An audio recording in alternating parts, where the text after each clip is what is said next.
Break के बाद आप सभी का एक बार फिर स्वागत। आप देख रहे हैं मीडिया प्राइम। अब आइए बात कर लेते हैं नेपाल की, जहां पर लगातार जो विद्रोह है वो देखने को मिल रहा है। दरअसल प्रधानमंत्री केपी शर्मा ओली के इस्तीफे के बाद भी नेपाल में हिंसा थमने का नाम नहीं ले रही है।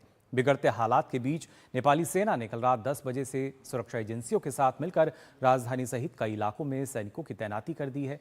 मंगलवार रात आंदोलनकारी युवाओं के प्रतिनिधियों ने सेना मुख्यालय में सेना प्रमुख अशोक राज सिंहदेल से मुलाकात कर अपने मुद्दे भी रखे। सेना ने इसे किसी औपचारिक वार्ता की बजाय युवाओं के विचार जानने का प्रयास बताया। इस बीच सेना ने सभी समुदायों से लूटपाट, आगजनी और उपद्रवी गतिविधियों पर नियंत्रण के लिए सहयोग की अपील की है। हिंसा और अराजकता के बीच नेपाल की कई जेलों से कैदियों के फरार होने की भी खबरें हैं। चितवन के भाग निकले। वहीं बांके जेल के नौबस्ता बाल सुधार गृह में हुई झड़प में 5 किशोरों की मौत हो गई और 80 से अधिक बंदी फरार हो गए। म्याग्दी जिला जेल से 76 कैदी, जुमला जेल से 36 कैदी और तनहू जेल से 327 कैदी फरार हो गए। पुलिस ने कुछ को हिरासत में लिया है, लेकिन अधिकांश अभी भी फरार हैं। सेना के अनुसार काठमांडू के बानेश्वर में राष्ट्रीय वाणिज्य बैंक में लूटपाट की घटना में शामिल 5 लोगों को गिरफ्तार कर लिया गया है। भाट भटेनी सुपरमार्केट, होटल हयात और बौद्ध क्षेत्रों सहित काठमांडू और भक्तपुर के विभिन्न इलाकों में लूटपाट की घटनाओं में शामिल 21 और लोगों को भी गिरफ्तार किया गया है। काठमांडू घाटी में भारी सुरक्षा तैनाती के बीच बुधवार को हालात कुछ शांत दिखे। सेना ने आज शाम 5 बजे तक निषेधाज्ञा और रात 6 बजे से गुरुवार सुबह 6 बजे तक कर्फ्यू लागू करने का आदेश भी दिया है। सेना ने चेतावनी दी है कि उपद्रवी गतिविधियों में शामिल लोगों के खिलाफ सख्त कार्रवाई होगी। वहीं त्रिभुवन अंतर्राष्ट्रीय हवाई अड्डा सोमवार से बंद है और आज शाम तक बंद रहने की घोषणा की गई है। हवाई अड्डा हिंसा और आगजनी से उठते धुएं के कारण प्रभावित हुआ है। अब सभी की नजरें आज होने वाली जेनजी आंदोलनकारी युवाओं की बैठक पर टिकी है। हिंसा में अब तक करीब 22 लोगों की मौत हो चुकी है और 500 से अधिक घायल हो चुके हैं। और वहीं आपको बता दें, प्रधानमंत्री नरेंद्र मोदी की अध्यक्षता में कल केंद्रीय मंत्रिमंडल की सुरक्षा समिति की बैठक में नेपाल के घटनाक्रम पर चर्चा की गई। प्रधानमंत्री ने सोशल मीडिया पोस्ट में कहा कि नेपाल में हिंसा हृदय विदारक है। उन्होंने नेपाल में युवाओं की मृत्यु पर पीड़ा व्यक्त की। उन्होंने जोर देकर कहा कि नेपाल में स्थिरता, शांति और समृद्धि अत्यंत महत्वपूर्ण है। पीएम मोदी ने नेपाल के लोगों से शांति के प्रयास को समर्थन देने की भी अपील की।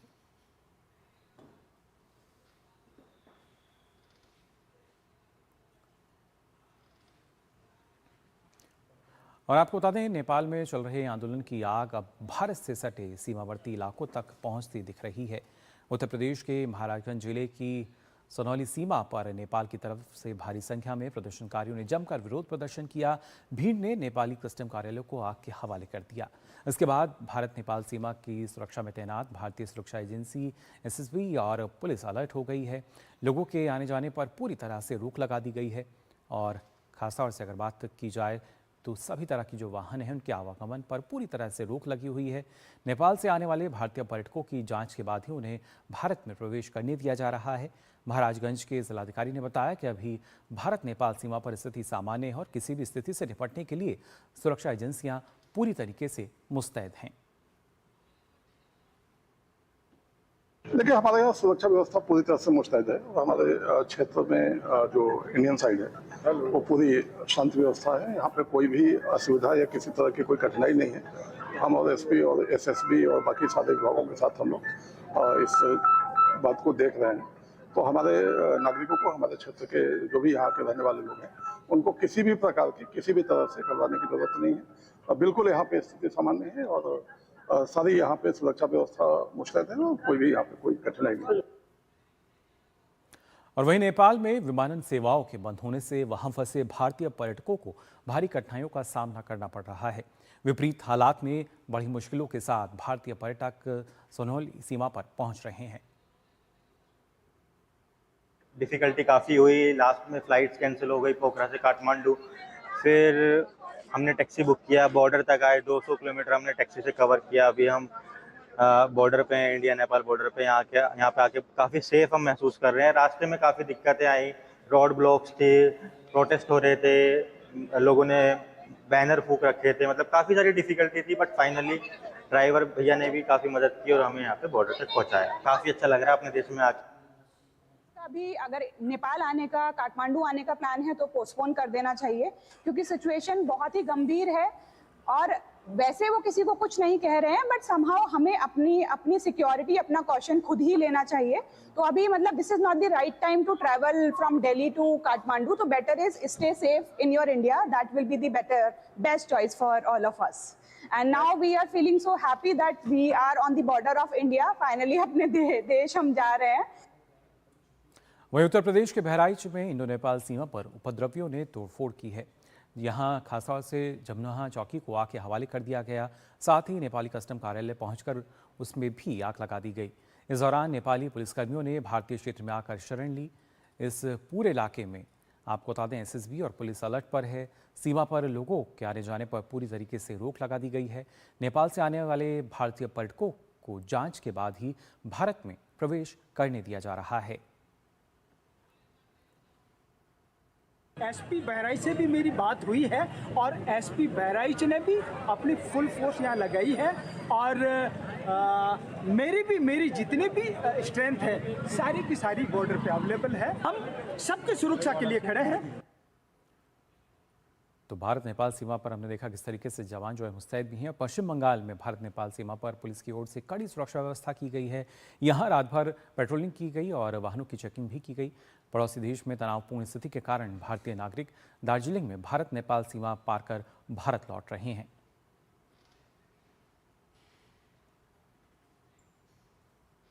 और वहीं पड़ोसी देश नेपाल में बने राजनीतिक हालातों को ध्यान में रखते हुए उत्तराखंड के मुख्यमंत्री ने अंतर्राष्ट्रीय सीमाओं से जुड़ी सुरक्षा पर पुलिस और प्रशासनिक अधिकारियों की एक बैठक बुलाई।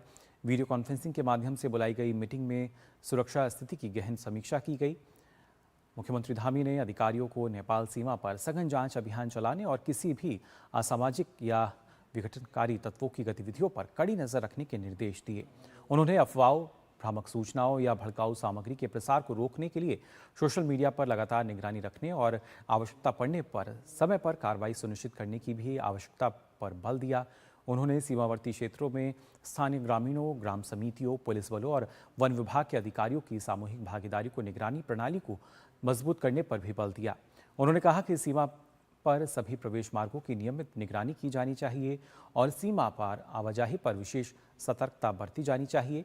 धामी ने भारत सरकार द्वारा जारी सुरक्षा दिशा निर्देशों का कड़ाई से पालन करने के निर्देश भी दिए और आवश्यकता अनुसार अतिरिक्त सुरक्षा बलों की तैनाती के आदेश भी दिए।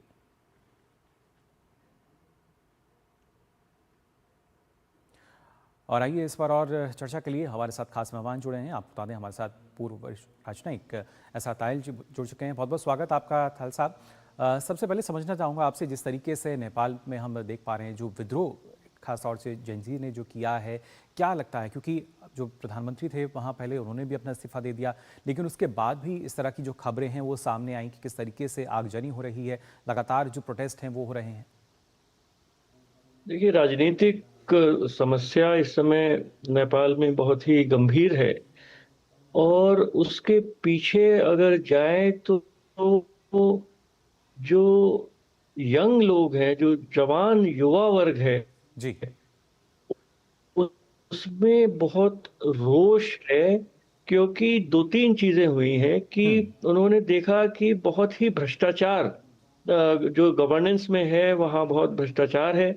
अर्थव्यवस्था में बहुत कम बढ़ावा हो रहा है, बेरोजगारी बहुत बढ़ रही है जी। जो 3 करोड़ वहाँ की पॉपुलेशन है उसमें 4 मिलियन लोग, मतलब 40 लाख लोग बाहर काम करते हैं, 14% ऑफ पॉपुलेशन। और उन जी।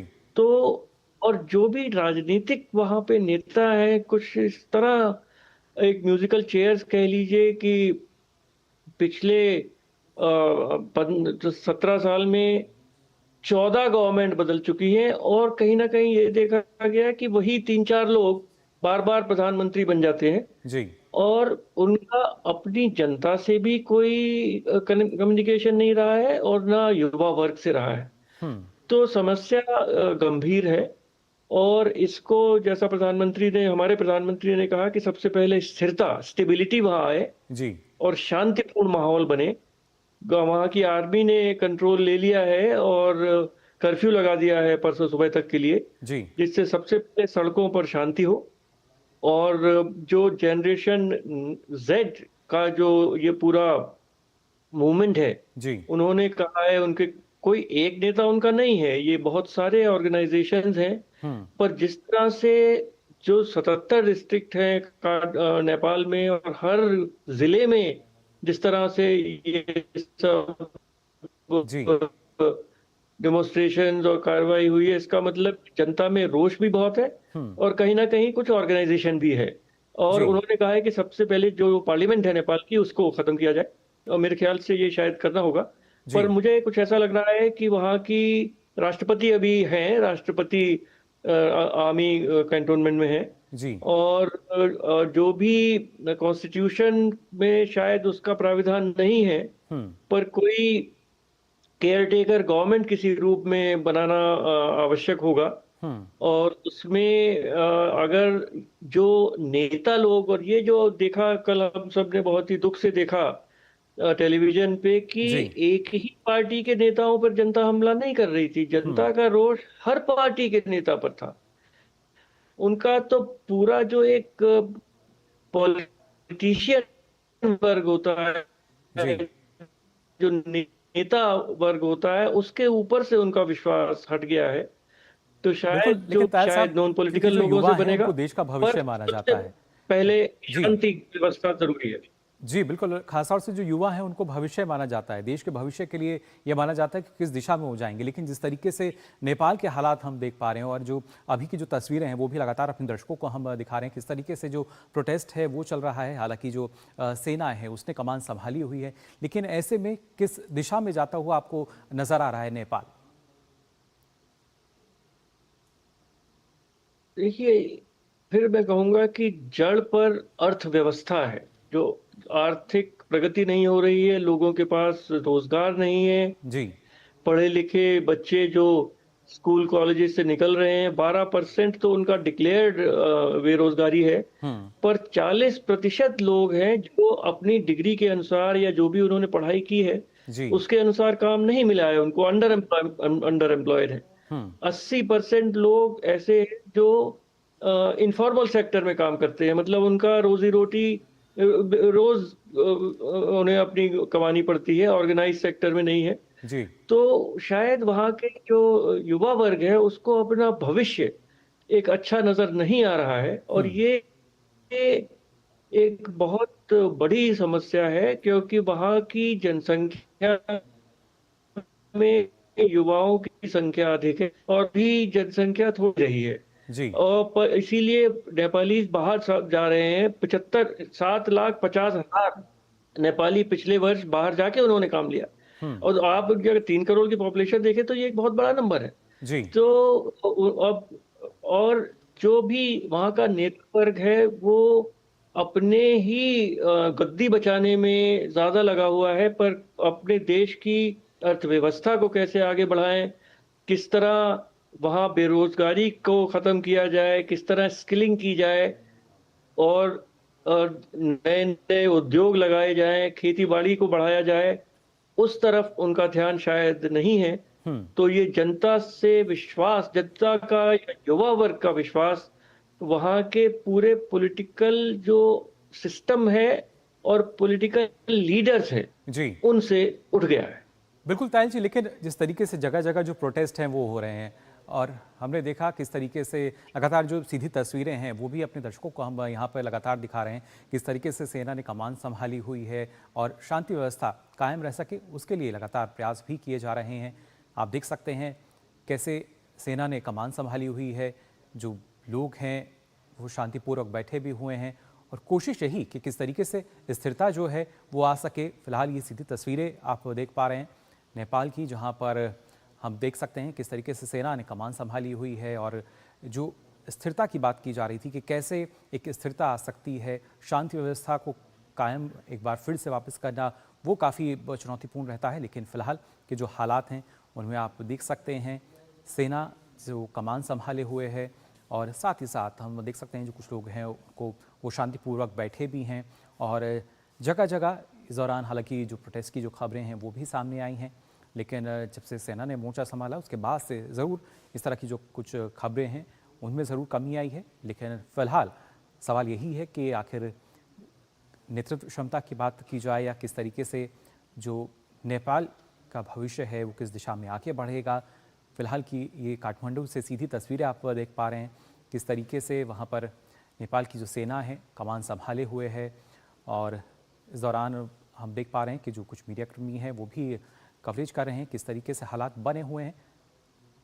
और इसके साथ साथ अगर बात की जाए, क्योंकि इस तरह के जो हालात हैं एकदम से सामने नहीं आते हैं, लेकिन जो स्थिति फिलहाल नेपाल में बनी वो आने वाले समय में और किस तरह का रूप ले सकती है या नहीं। खासतौर से यहाँ ताल साहब आपसे और जानकारी ये लेना चाहूँगा, क्योंकि जब हम कह रहे हैं कि अलग अलग जगह, जैसा आपने बताया कि जो युवाओं का वर्ग है अलग अलग स्थानों पर बात की जाए, कई ऐसे समूह हैं जहाँ जो लगातार विद्रोह कर रहे थे, प्रोटेस्ट कर रहे हैं, लेकिन क्या यहाँ पे लीडरशिप जो है उसकी कुछ कमी नज़र आएगी? क्योंकि अब जो तमाम युवा हैं शायद एक सहमति उनमें भी अभी तक शायद नहीं बन पा रही है कि किस तरीके से आगे जो बात है वो की जा सकती है। जो वहाँ के शीर्ष नेतृत्व से अगर बात की जाए, क्या ये एक बड़ी चुनौती रहेगी वहाँ?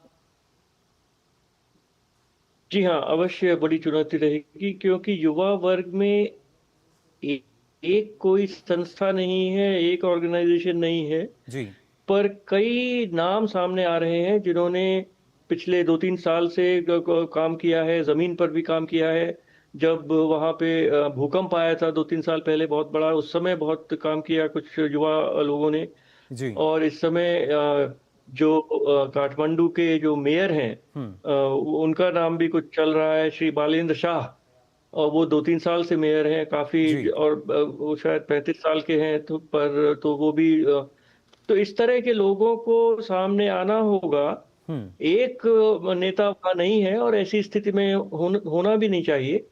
और जो युवा वर्ग के जो भी वो वॉइसेस हैं, जो युवा वर्ग के साथ किसी ना किसी तरह जुड़े हुए हैं या उनकी समस्याओं को और उनके एक्सपेक्टेशंस को समझते हैं, जी। वो सब लोग मिलकर सामने आए और अगली सरकार बनाने का प्रयत्न करें। मैं समझता हूँ कुछ रोष, तो ऐसा लग रहा है कि रोष आज कम है सड़कों पर, हिंसा की कम है। जी, बिल्कुल। ऐसा भी लगता है कि युवा वर्ग का आर्मी के ऊपर एक विश्वास है और वो आर्मी को नहीं कंटेस्ट कर रहे हैं। तो मैं समझता हूँ 1-2 दिन में शांति होनी चाहिए, पर नई गवर्नमेंट कौन सी बनेगी जी। उस पर बहुत ही ध्यान से वहाँ के राष्ट्रपति को और आर्मी को सोचकर एक नए लोगों को लाना चाहिए जो करप्शन से बिल्कुल परे है और युवा वर्ग का उन पर कुछ विश्वास है। बिल्कुल, विश्वास से ही बात जो है बनती नजर आएगी, तभी और ज़्यादा स्थिरता और शांति नजर आ सकेगी। फिलहाल बहुत बहुत शुक्रिया आपका तायल साहब हमारे साथ जुड़ने के लिए। तो जाना आपने नेपाल में किस तरह के हालात बने।